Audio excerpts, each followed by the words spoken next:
আচ্ছা প্রভা, এই ঈদের গল্প যেহেতু, ঈদের সিনেমা নিয়ে একটু কথা না বললেই নয়। ঈদে কোন কোন সিনেমা দেখেছেন বা দেখবেন? বরবাদ দেখবো ফর শিওর। আর হচ্ছে নিশোর মুভিটা তো ডেফিনেটলি আমার দেখতে হবে। নিশো আমার দাগি, নিশো আমার অনেক ফেভারিট কলিগ এবং নিশো আমার অনেক পছন্দের একজন আর্টিস্ট। নিশোর মুভি আমি ডেফিনেটলি দেখবো, আর সিয়ামেরটাও দেখবো। নিশোর মুভি নিয়ে অনেক কিছু বললেন, জঙ্গলি আর বরবাদ নিয়ে একটু বলেন যে কেন দেখবেন? বরবাদ দেখবো এই কারণে, কারণ মেহেদী হাসান উনি আমাদের ডিরেক্টর ছিলেন, ওনার সাথে আমার কাজ করা হয়েছে এবং খুব সুন্দর করে ব্রিফ করে আর্টিস্টদেরকে।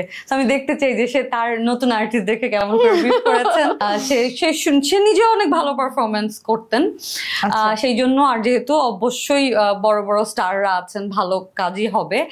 আর সিয়াম, ডেফিনেটলি সিয়াম অনেক কর্মঠ একটা ছেলে, শিক্ষিত মার্জিত একটা ছেলে, যে কাজটাই করে বুঝে করে।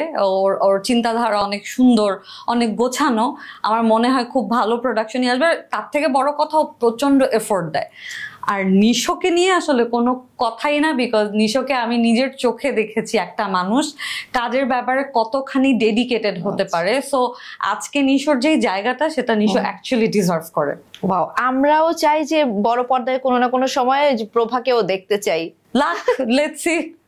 ঈদ যেহেতু, আপনার যেহেতু ডেজার্ট পছন্দ, মিষ্টি খেতে থাকেন, আর মিষ্টি মিষ্টি সবকিছু আপনার সাথে ঘটুক। খুব ভালো থাকেন, শুভকামনা আপনার জন্য। Thank you so much. আপনাকেও।